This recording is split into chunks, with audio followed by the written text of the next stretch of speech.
We're going on tour. This fall, we're bringing the live podcast show to 4 new cities. We're coming to Nashville, San Diego, Chicago, and Birmingham, Alabama. If you've ever wanted to see the live podcast in person, go to jesusinthestreet.org/tour and get your tickets. It's going to be a powerful night of worship, and the word that God is storing in my heart is going to be different and unique to each city we go to. So come out, jesusinthestreet.org/tour, get your tickets, and we'll see you in Nashville, San Diego, Chicago, and Birmingham this fall. What's going on, guys? Welcome back to another episode of the Bryce Crawford podcast. I'm Bryce, and today we're on the final proverb, Proverbs 31 out of 31 chapters in Proverbs. Guys, if you have been faithfully following along in this episode, guys, I pray that this rhythm of scripture keeps you in your word every day outside of the series, guys. Praying this series blesses you guys. Let's just dive right into Proverbs 31, one of the most famous passages of scripture when it comes to looking at a godly woman.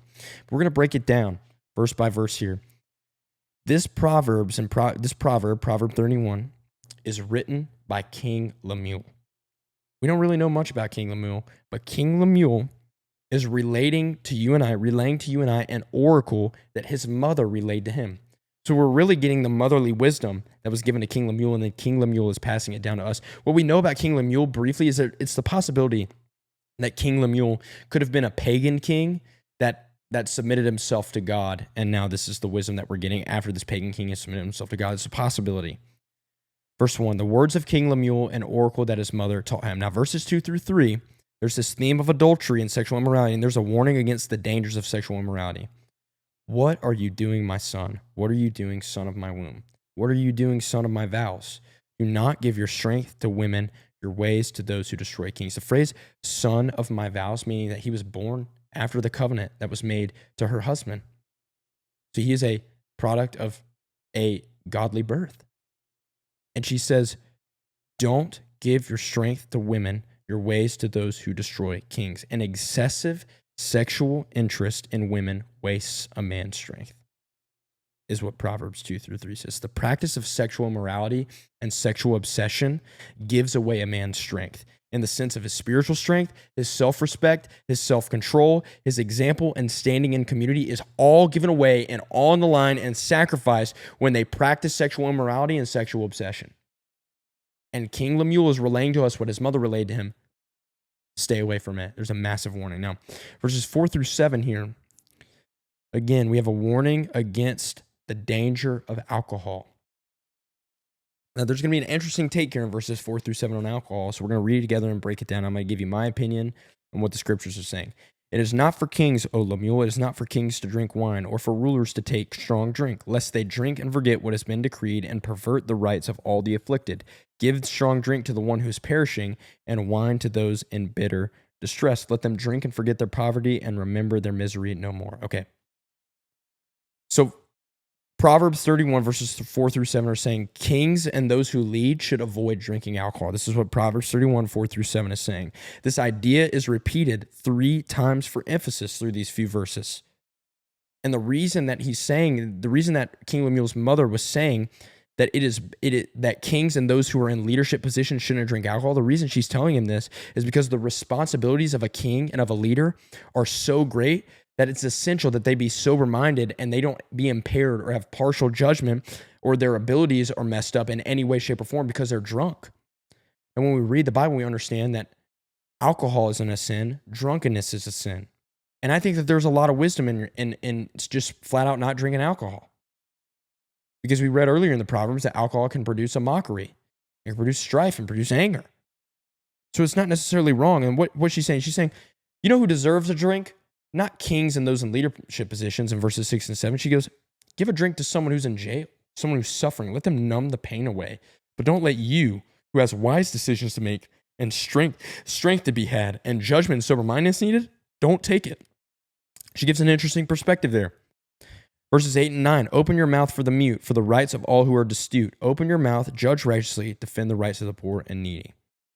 So now she's saying, a wise, godly man or woman will defend the defenseless, defend the speechless, and take up cause for those who can't defend themselves. If we have the opportunity to right a wrong or see that a wrong is punished, we should do so. Speak up for truth. Stand for truth. Now, the moment you guys have all been waiting for, I think, Proverbs 31, back half, verses 10 to close. Now, King Lemuel's mother is telling King Lemuel what a godly woman is. All throughout Proverbs, we've seen both attributes of godly men and women. We've seen a warning against sexual immorality and the adulteress. But now she is speaking to him the attributes of a godly woman. If you want to know, women out there, what a godly man looks like, what to look for when you're dating, look at 1 Timothy 3 and Titus chapter 1. But I think that there's a couple things for the woman listening in this episode. Reflect on the character of the woman who fears the Lord in Proverbs 31, verses 10 through close. Reflect on these. Let's sit and dwell on them. Ask God to bear these fruits in your heart. And for the man, listen to this and understand what you should be looking for. Verse 10, an excellent wife who can find. She is far more precious than jewels. Precious gems like rubies in this time are both valuable and rare. And King Lemuel's mom is saying a woman who fears the Lord is valuable and rare. Her worth is greater than what she does. It's explained in the following verses. Her value or worth isn't limited to just the things that she does. It's not reduced to the performance of the qualities that we're about to read, okay? Verses 11 and 12. This is the relationship of a woman who fears the Lord with her husband. The heart of her husband trusts in her, and he will have no lack or gain. She does him good and not harm all the days of her life. All the time that we read about a wife in Proverbs 1 through 30, it was about a quarrelsome wife, one that provides strife. But now we're reading about a woman who fears the Lord. This is her husband trusts her. He will have no lack of gain. She does him good and does not harm all the days of her life. A virtuous wife, not only has the trust of her husband, but it's safely given. Meaning that you're not freaking out on the inside.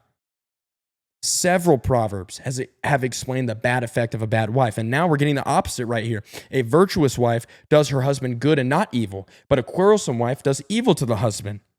Her goodness and faithful character, the goodness and faithful character of a woman who fears the Lord becomes deeper and greater through the passing years. She does him good and not harm all the days of her life.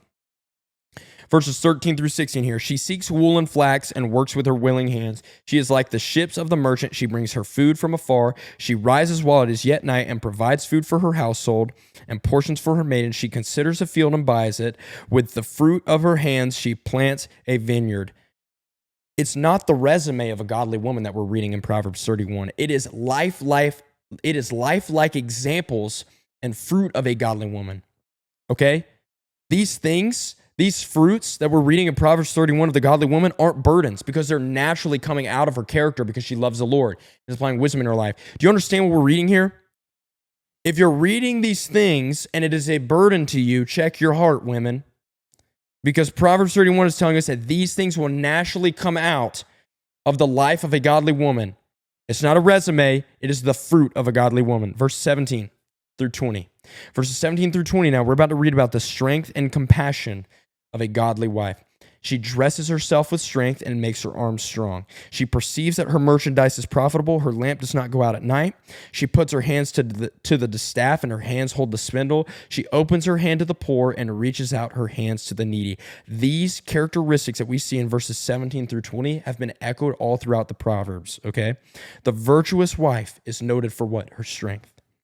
And it's strength in action.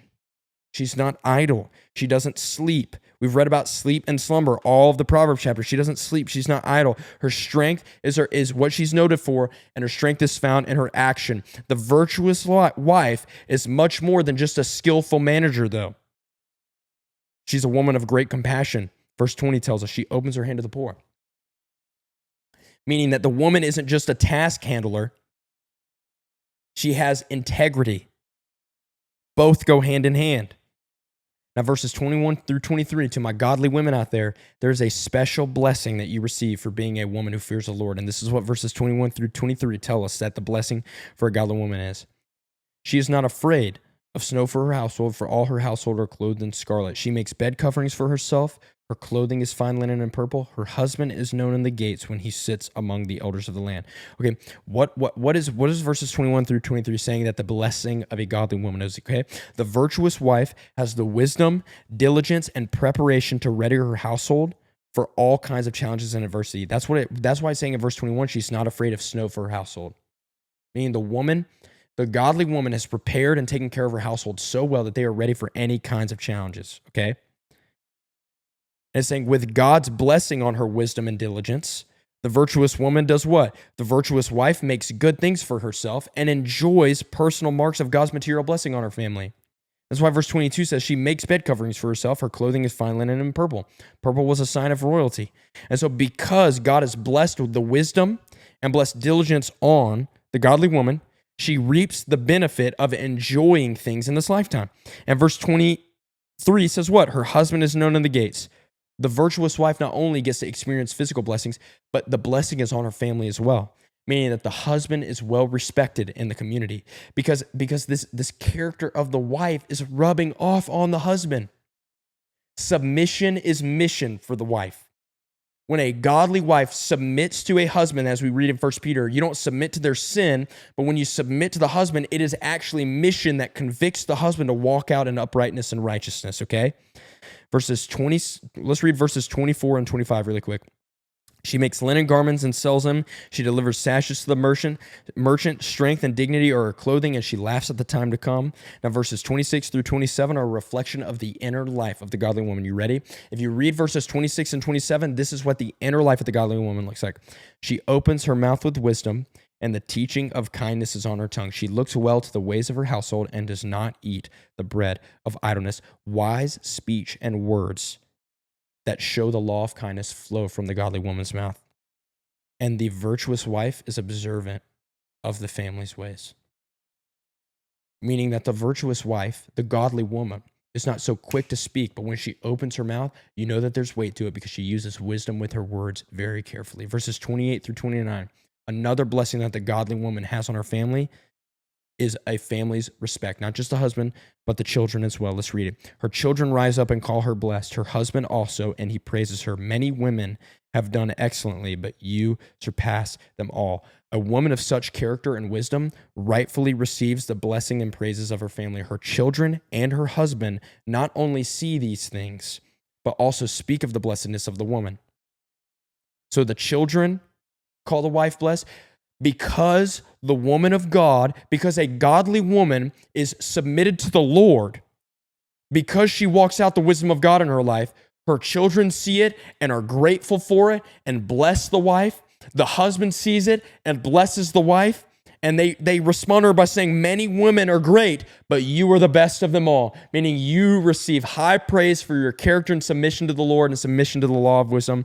And now verses 30 and 31 to close out the entire Proverbs series, Proverbs chapter 31, the last two verses is a big and bold statement for the woman of God. Charm is deceitful and beauty is vain, but a woman who fears the Lord is to be praised. Give her of the fruit of her hands and let her work praise the gates. Anyone can have charm, not anyone can have character. Be careful. A lot of people are wooed by charm. But this verse is saying, hey, look, charm can pass, charm doesn't last, physical looks also don't pass, so don't date for those things. Don't do those things because charm is manipulative and beauty can be manipulative, right? Anyone can have charm, like we said. Few have character, but a woman who fears the Lord has a beauty that doesn't fade, but that lasts a lifetime. A woman who fears the Lord has charm that does not deceive people. A woman who fears the Lord has this beauty that is sustainable and doesn't fade. And the virtuous woman, verse 31, give her of the fruit of her hands and let her works praise her in the gates. The virtuous woman will be rewarded by God, by the God that she fears, and rewarded by what she has accomplished for her family and for herself. So the men listening to this, don't be deceived by just looks and charm. Look at the fruit of their life. Because beauty isn't a bad thing. God cares about aesthetics. And charm isn't a bad thing. It's like chemistry. But if that's all you go off of and you don't look at the fruit of someone's life, then you're going to be rocked by the quarrelsome wife. But if the fruit is what lasts, then the woman of God, the woman that fears the Lord, her charm is not going to deceive you. And her beauty will be enjoyed. But her fruits will sustain your relationship. Guys, this series has been absolutely incredible, and I pray that it has been a blessing to you guys. I love you guys. It is amazing. Comment down below what we should do next as a Book of the Bible series. I love you guys, and we'll see you guys next week for next week's podcast episode. Guys, thank you so much for watching and listening to this episode. If you guys like it, subscribe to us on YouTube, follow us on Spotify, Instagram, and TikTok. Bless you guys, and see you guys next week for the next episode.